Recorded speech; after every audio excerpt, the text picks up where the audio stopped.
These waters, portions of which might be as deep as Mount Everest is high, may contain some of the world's darkest mysteries. You are seeing an unidentified flying object. It is not a hoax. It is real. The film was taken by Leland Hansen while filming Catalina Island from a helicopter. In recent years, escalating reports of unidentified submerged objects, or USOs, flying into and out of the channel have caused great concern to local residents and researchers. The whole area here is just a huge hotbed of UFO activity. I've uncovered probably 200-300 cases of UFOs flying over the mountains and over the water here. It's just a huge hotspot. Preston Dennett is the author of UFOs over California. He has been investigating USO activity in this area for almost 20 years. Actually, there was a huge wave of sightings over the Santa Monica mountain range on June 14th, 1992. The witnesses counted a total of about 200 objects. What's interesting about this case is these objects came from below. Normally when someone sees a UFO, it comes out of the sky like a star. They see a star-like object and it comes swooping down. These came from below to above. June 14th, 1992, 10:24 p.m. For almost 2 minutes, the waters of the Pacific Ocean explode with light as hundreds of bright, disc-like craft are witnessed flying out of the water together. Similar to other reports of USOs exiting the water, these craft emerge from the Pacific in almost complete silence. They reportedly hover for a moment before bursting into space. Reports of this incident were phoned into local police departments as far away as Malibu. The following is an actual call that was placed on that day. Monster Sheriff Station. Did anyone report anything strange tonight? Can you be a little more specific? Strange. Lights. Lights? Yes. What exactly happened to you? I'm ashamed to tell you because I think you're going to think I'm crazy. We saw what we thought was a bright light up in the sky. Okay. We could hear. It wasn't a helicopter. I'm telling you, I have never been more frightened in my life. According to Dennett, the incident was also reported to the U.S. Coast Guard sector in Long Beach, which ultimately declined the search request. This 1992 event was the second in Los Angeles in 3 years. On the dark, foggy morning of February 7th, 1989, scuba divers, boat sonar systems, and people on the shore witness a long, dark, unidentified craft dive out of the Pacific.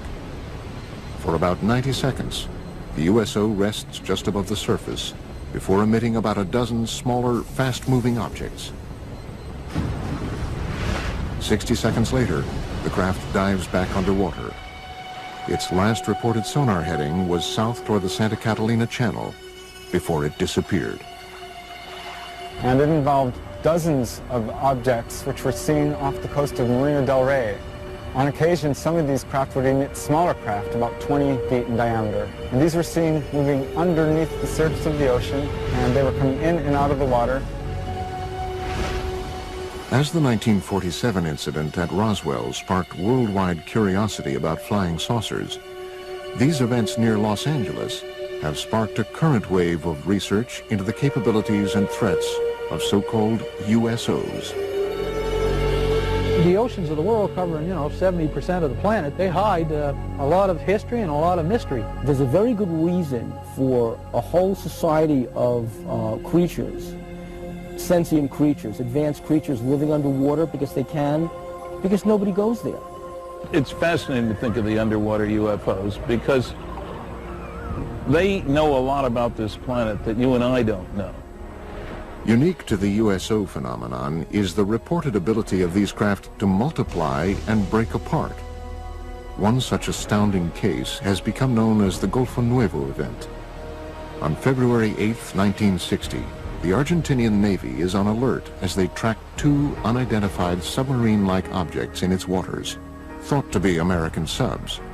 Then, according to reports, the underwater objects are seen on sonar to break apart and fly out of the water. Sonar contact, 173, 438 yards. Bridge combat, sonar contact, 173, 438 yards. Two gigantic submarines sighted by the Argentinian Navy in 1960 inexplicably multiplied into 6 other submarine objects.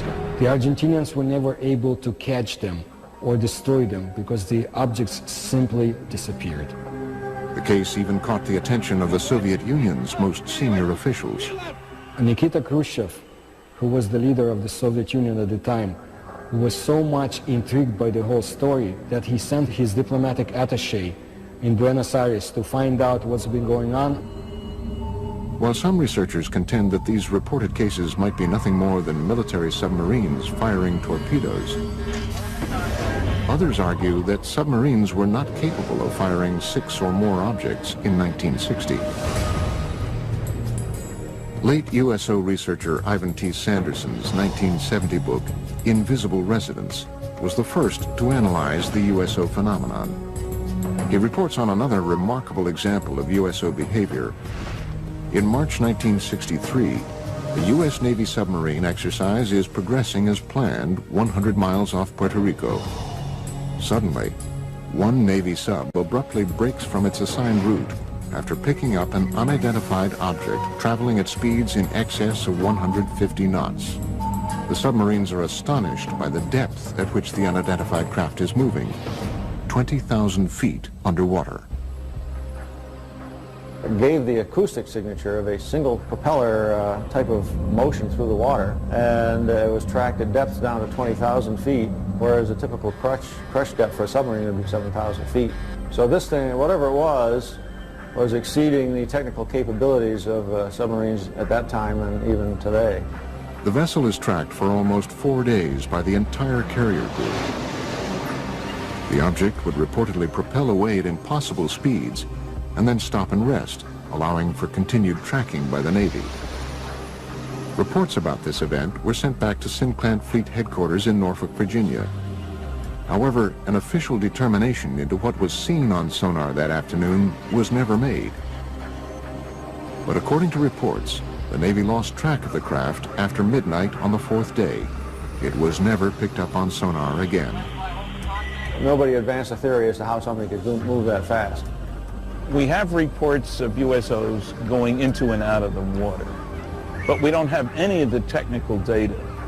Flying saucers that are above the ground, people see them. But what's underwater, the Navy sees them. And the Navy isn't talking about what it's finding.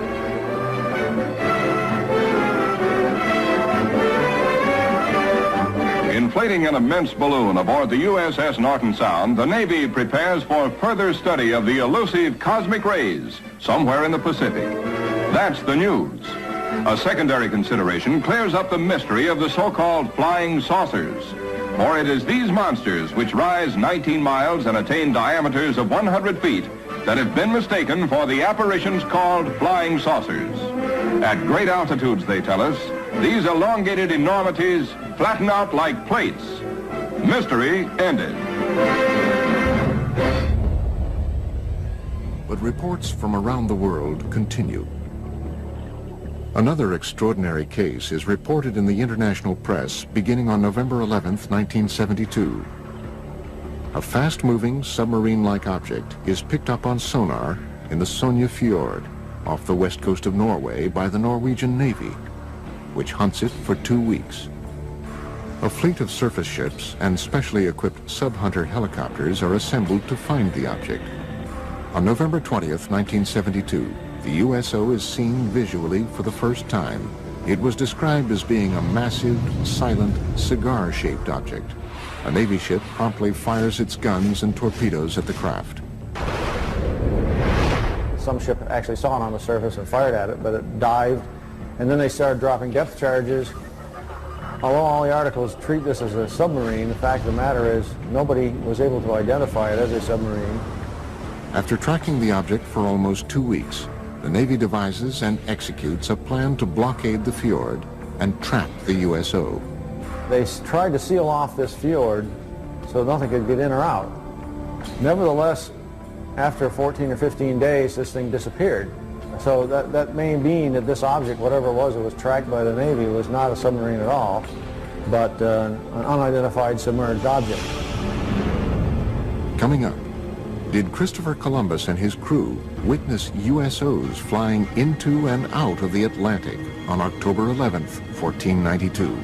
One of the earlier cases comes all the way back from the day before Columbus Day in 1492, before there was a Columbus Day. And it happened on the Santa Maria.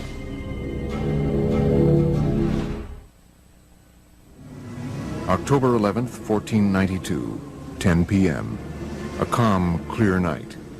Christopher Columbus and his crew move slowly across one of the deepest ravines of the Atlantic and through the Bermuda Triangle.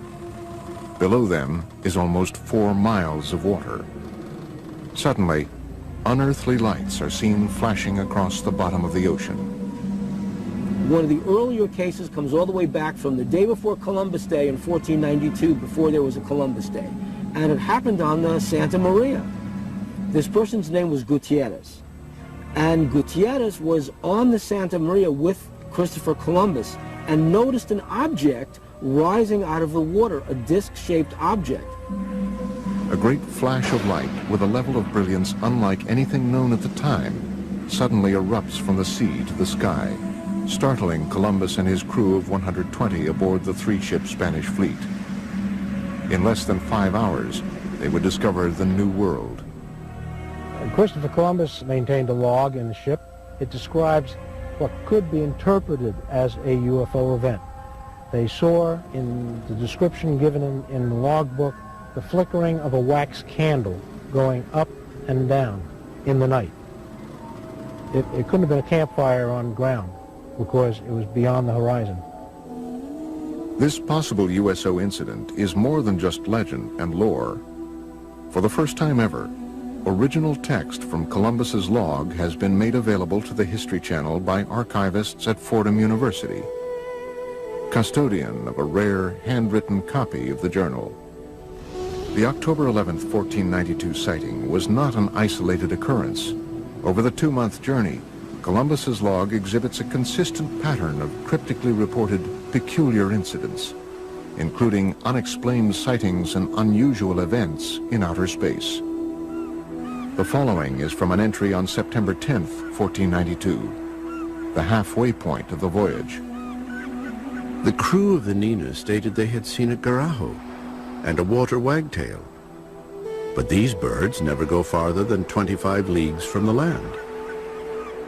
From an entry September 11th, 1492. Saw a large fragment of the mast of a vessel, apparently of 120 tons, but could not pick it up. Entries on both September 17th and September 20th indicate that stars or other unidentified lights in the sky are seen to move. The cause was that the star moved from its place, but the needles remained stationary. And from the infamous entry of October 11th. The Admiral, at 10 o'clock that evening, standing on the quarterdeck, saw a light. Calling to Pero Gutierrez, he told him he saw a light and bid him look that way, which he did and saw it. The Admiral again perceived it once or twice, appearing like the light of a wax candle, moving up and down. Is it possible that these strange events, recorded during the most fabled nautical journey in history, were the result of otherworldly vessels tracking Columbus's fleet? Some suggest, however, that any interpretations or rationalizations that might be gleaned from Columbus's log are not the whole truth. If Christopher Columbus saw a strange thing come out of the water, fly around his ship, and then take off, would he have told anybody about it? They'd have locked him up in the brig instantly. The guy's crazy, because things can't do that. One of the earliest USO reports comes from 329 BC. After witnessing what he described as shining shield-like objects flying into and out of the Jaxartes River in India, Alexander the Great was so convinced that he witnessed otherworldly vessels, he spent the final 6 years of his life searching for evidence of these objects in a diving bell, believed to be the world's first submarine. Some conclude, however, that Alexander's underwater adventures had a greater goal, finding and conquering the one kingdom that had eluded him, Atlantis. Well, Atlantis first enters literary history in the philosophical dialogues of Plato. These are the Timaeus and the Critias. The gods, bothered by the attitude of the Atlanteans, decided to destroy Atlantis. In one day and one night, they destroyed it with a cataclysm, and it sank. To this day, researchers continue to speculate about Atlantis as a hub of USO activity. The legend of Atlantis definitely is based on knowledge, probably lost by today, of some secret underwater civilization. Atlantis's supposed location in the Mediterranean would have provided USOs a convenient position from which to monitor human civilizations and their shipping routes to and from Asia Minor, Rome, and Athens. The Mediterranean was the cradle of ancient civilization. The Phoenician traders traveled back and forth between the Middle East and Greece across the Mediterranean. If there were a culture of either aliens or original inhabitants of planet Earth who wanted to seed the planet, to seed humanity with myth, the Mediterranean is a natural base for them to set up an underwater facility. Well, I don't know if Plato was talking about unidentified submerged objects when he came up with Atlantis, but I suppose there are people who, number one, assume that Atlantis is real, number two, that it's somewhere in the Atlantic, number three, that's buried under thousands of feet of water. The ancient Athenians, however, were not the first to record stories of unidentified objects in the oceans. Experts believe the ancient Egyptians may have even recorded sightings in their hieroglyphic drawings. In ancient Egypt, in the temple at the city of Abydos, somebody made an inscription, a depiction of a submarine. There was another depiction of an object that looks like a helicopter. Who made it? How did the ancient Egyptians know about it? We have no idea. One of the earliest European cases is a series of reported English sightings in the 11th century. One of the oldest cases I have on the site goes back to the year 1067. It has to do with this people in the countryside seeing something flaming in the sky that came down to earth, lit up the countryside, and then went up again, and then into the sea. Carl Feint has been researching USO phenomenon for almost a decade. His internet site, waterufo.net, has an archive of over 900 current and historic USO reports. According to Feint, one of the 20th century's first cases was reported in detail in the Philadelphia Inquirer on August 1st, 1904. A British cargo ship, the Mohican, en route to Philadelphia was, according to the paper, enshrouded in a strange metallic vapor which glowed like phosphorus.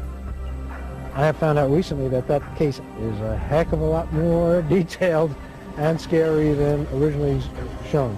The captain and the crew confirmed that an object came across the ocean, a cloud, approached the ship, and it was glowing. Not a meteor, going straight down. It's coming across the sea.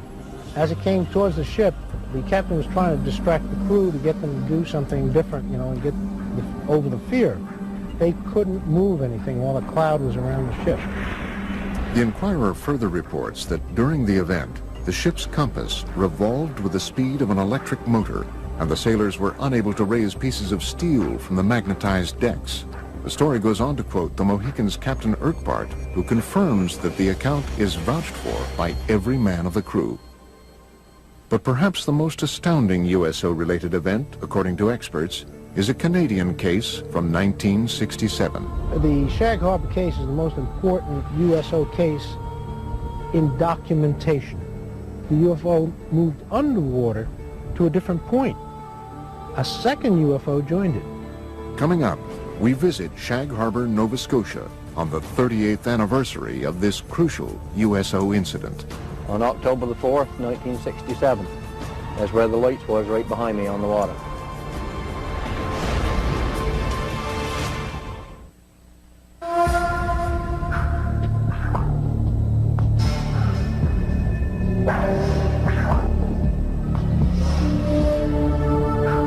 38 years ago today, October 4th, 1967, approximately 20 after 11 in the evening, something happened in Shag Harbor that became quite memorable in later years. The night of October 4th, 67 has become known as the night of the UFOs among many UFO researchers. The Shag Harbor incident has become the best known aspect of that night. Chris Stiles and Don Ledger have spent the past decade researching the 1967 Shag Harbor USO incident. The case, widely reported throughout Canada at the time, had been largely forgotten in subsequent years. Their 2001 book, Dark Object, reopened the case, shedding new light on the many reported USO events of that night and the weeks following. The reason that the Shag Harbor incident came to the forefront and kind of eclipsed the importance of the other sightings from the night of the UFOs is simply the fact that it's the one case where something came down out of the sky and crashed into the water. You know, it made a noise, it made a flash. It's also unique in the sense that nobody reported a UFO. Several calls came in very quickly to the nearby Royal Canadian Mounted Police Detachment, and those reports said simply that people had seen lights, or perhaps an aircraft had crashed into the waters of what they called the Sound. The interest and the concern was totally for the possibility of survivors. Nobody reported a UFO.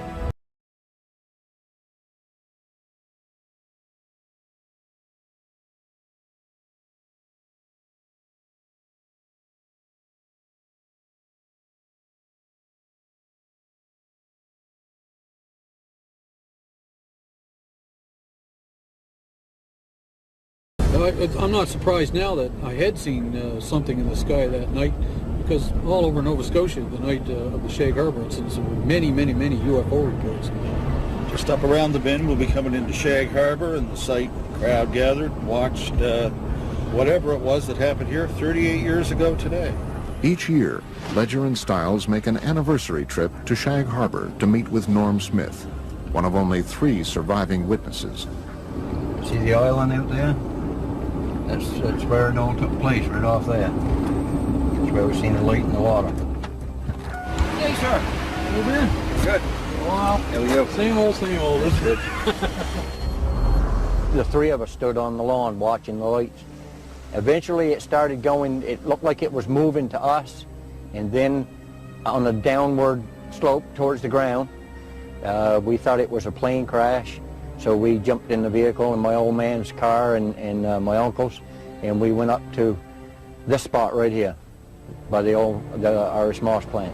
And when we got here, there was probably 10, 12 other people. We watched the lights on the water for a period of 2 or 3 minutes, and then the lights disappeared. What happens next is indisputable.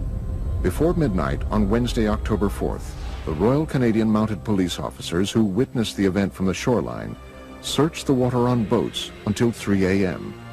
with the help of several local fishermen, including Norm Smith. At noon on Friday, October 6th, Canadian Navy divers from Halifax arrive and search the area through the weekend. Eventually, 7 divers were dispatched from the Fleet Diving Unit in Halifax and taken down to Shag Harbor. The search effort continued through all the daylight hours of Saturday and Sunday, and by Monday morning that search was officially terminated in Ottawa. And they just simply state unidentified flying object and circle it and underline it. According to government reports, the object travels from the south to the north along the Nova Scotia shoreline. At one point, it stops and hovers. Then at approximately 11:20 p.m., it enters the water at a 45-degree angle, 300 yards offshore. Directly behind me where we seen the lights, right at Bomb Portage Island, directly behind me. When the Royal Canadian Mounted Police officers that had responded to the call arrived at the shoreline of Old Highway number 3, the UFO was still moving upon the surface of the water. The object also appeared to be leaving a trail of dense yellow foam. In the weeks following October 4th, the story becomes even more mysterious.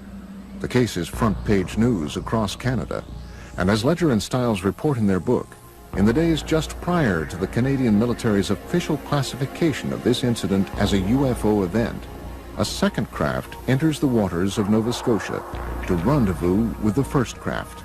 Then this thing resumed its headway back down this way at about 4,400 miles an hour and came down through northern New Brunswick, straight down over the Bay of Fundy, across the southwestern tip of Nova Scotia, across this way, and went down in the water here.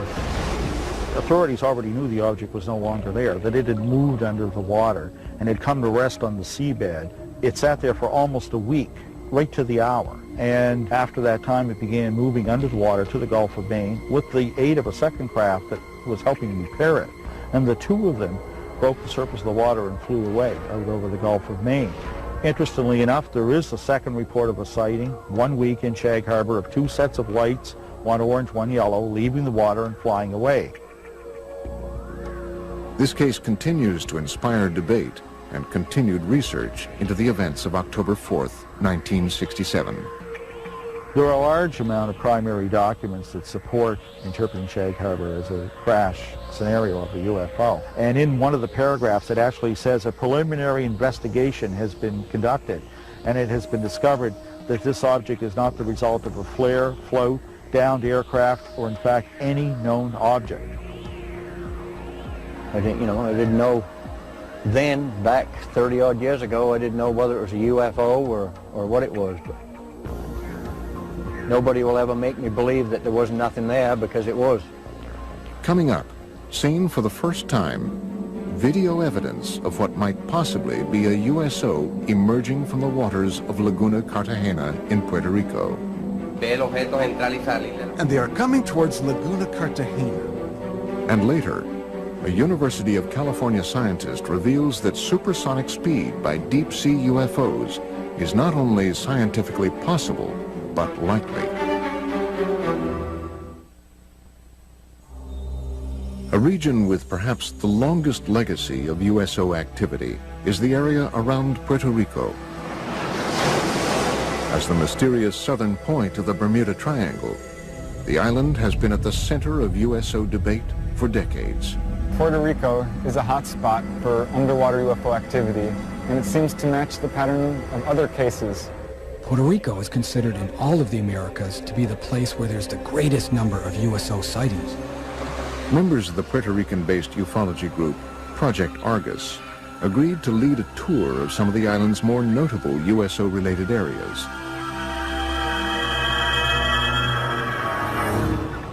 Laguna Cartagena is an isolated lake near the southwestern corner of the island.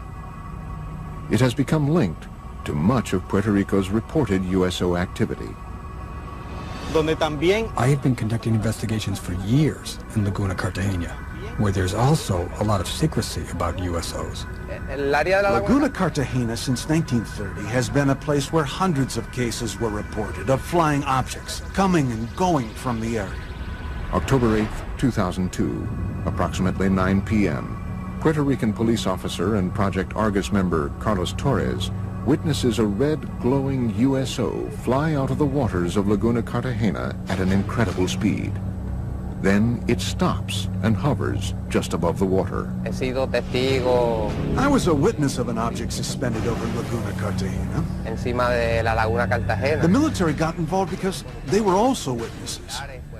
The object flew away and then back from Monte Indio. And it stopped and hovered over Laguna Cartagena. After hovering for several minutes over the area, the object was seen to crash back into the lake.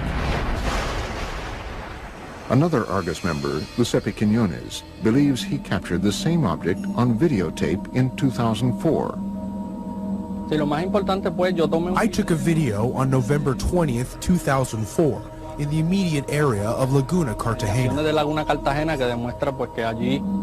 Seen for the first time, possible video evidence of a USO near this enigmatic lake. The brightly lit craft-like object was seen emerging from the water. Here, it hovers for almost 1 minute before flying away. In the mid-1990s, several attempts to disprove the USO activities were made, despite hundreds of witnesses that said they saw lights going in and coming out of the water. They have been seen all over Puerto Rico. Specifically, the most mentioned places are Laguna Cartagena and Route 303. The region of Lajas, through which Route 303 runs, has been another source of significant USO and UFO reports, including a possible 1997 crash on Monte Indio that left behind a scorched earth impact zone and many unanswered questions. In May 5, 1997, a UFO crashed there, burned many lands on the top of the mountains, and there was federals that night, and they obtained something that we don't know, a UFO. After this 1997 incident, local government officials began to take USO and UFO reports more seriously. As a direct result, the mayor of Lajas, Puerto Rico, recently designated the roadway through the heart of Puerto Rico's UFO country as UFO Route 303. But for now, other USO-related events around the island are far more pressing for experts. In the hills around Lajas, a mysterious government aerostat, a tethered balloon-borne radar, is frequently launched up to 3 miles in the air, ostensibly to monitor air traffic and weather. However, USO researchers believe the balloon's real function is actually covert, to observe and record UFO and USO activity. There was a government document in the legislature where a secret investigation was conducted. Not public, but secret, about the USO events in the waters. But the document states that they do not pose any danger to humanity. The volume of USO reports from around this small island have prompted many to speculate that the deep waters directly below the southern tip of the Bermuda Triangle, just offshore, conceal more than USOs. Experts and researchers from around the world believe they possibly obscure a major USO base as well. It is suspected that there's a base between La Paguera in an area near Cabo Rojo. It is also supposedly very deep and cavernous, and it goes as far as Laguna Cartagena.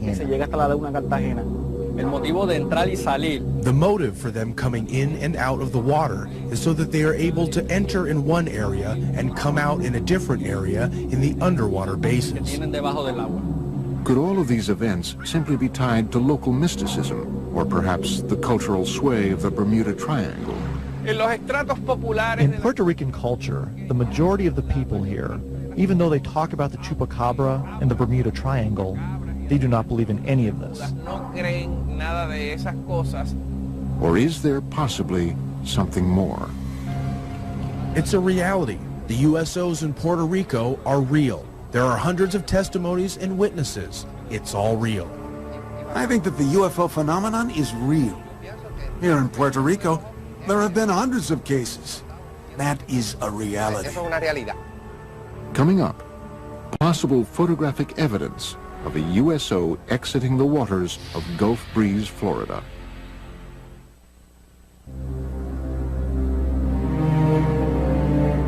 It is believed that unidentified submerged objects are able to move through our oceans and seas in ways that defy all principles of modern physics. Experts are confounded by the ability of these vessels to reportedly travel at extreme depths, pass through ice with impunity, and traverse water at supersonic speed. These kinds of craft, ostensibly, can travel underneath the water because they are impervious to water, just like they're impervious to gamma rays, cosmic rays, impervious to anything that gets in the way of their traveling in space. According to all information, we are dealing with a very advanced technology. They circle ships and next thing you know, dive into the water. It's not a barrier to them. They just go from one medium to another. In late 1969, while conducting their regular Operation Deep Freeze ice-breaking exercises near Antarctica, U.S. Navy sailors aboard the USS Calcaterra reportedly witnessed an unidentified submerged object with some extraordinary capabilities. Ivan Sanderson in Argosy magazine, where he talks about an event somewhere in the Arctic when an object came up through the ice and took off. Really sort of burrowed its way through A large submarine-shaped object at least 100 feet long is seen bursting out of the frozen ocean through several yards of solid ice at an incredible speed. But this case, however, is only one of many similar incidents reported by navies around the world. I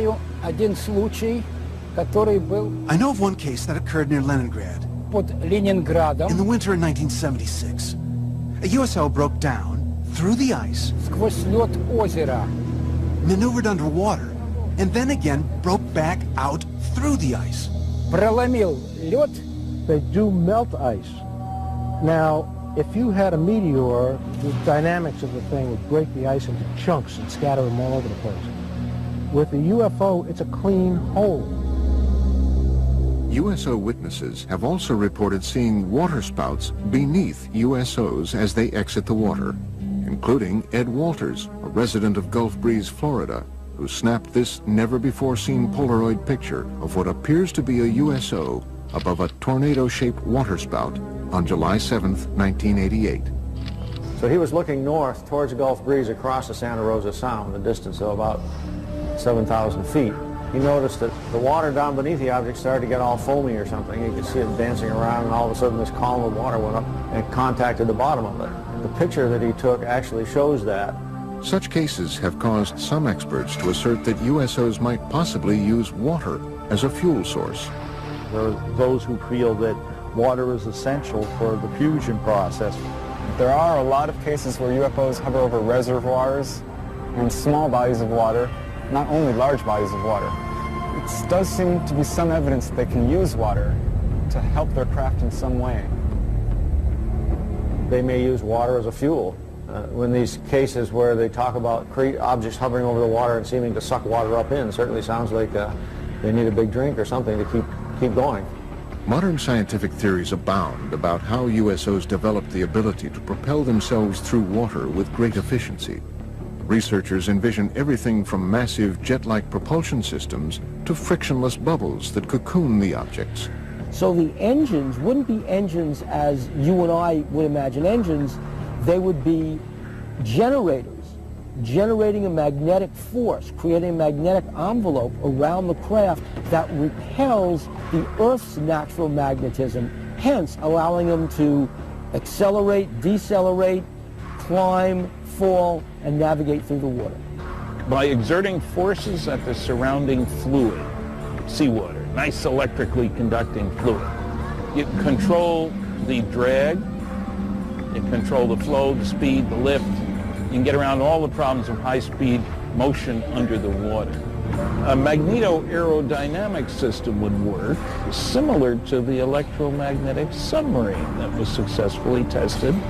An electromagnetic submarine was in fact built and tested by the University of California, Santa Barbara in the mid-1960s. It took advantage of saltwater's natural ability to conduct electricity. The first successful test of an electromagnetic propulsion system was conducted on Earth in 1966, when this electromagnetic submarine was first demonstrated. This electromagnetic submarine moves through the water as a result of electromagnetic forces. It has absolutely no moving parts. The principle here is that seawater is an electrically conducting fluid. You push against the seawater by Newton's laws, elementary physics, it pushes back, and off you go. Is it possible that USOs take advantage of this natural capability of our oceans to reach supersonic speed? Water is a great magnetic conduit. In fact, if they were traveling using a process called diamagnetism, which is a weak repellent force, then water would enhance that force, which would explain why these craft are able to navigate in water so well. One researcher theorizes that USOs might move rapidly through the water and avoid catastrophic damage using the same principles as a common light bulb. UFO is the filament in this particular case, and the bulb is the field, and that protects the UFO. It keeps the water from coming onto it when it goes in. They move it, though, and it never touches the UFO. And that can be achieved by creating so-called supercavitating bubble around the whole object. In that way, whole object travels together with a bubble of water vapor. Marko Princevac is a professor of mechanical engineering at the University of California, Riverside. He devised an experiment for the History Channel demonstrating the physics behind possible supersonic movement through the water. Basically, the only thing that you can play with is a shape of a vehicle. And it will deviate from standard shapes of a submarine. To demonstrate how different shapes can produce the conditions for supersonic underwater travel, Princevac and his team force an underwater current along with green dye and high-powered lasers around different submersed objects. So if we have something called a streamlined body, we see that fluid flows undisturbedly around that body. This red streamlined object represents the perfect shape for a fast-moving underwater vessel. In direct contrast, the cube that is tested creates massive resistance all around the object. A good shape for an underwater supercavitating vehicle would be something similar to a return capsule of Soyuz or other space missions. The laws of earthly physics change dramatically underwater. Propelling an oceanic vehicle to supersonic speeds requires an amount of power greater than what man has currently invented. A vehicle that has a 5-foot diameter and we want to go at the speed of sound in the air, we would need an engine that can produce 15,000 horsepower.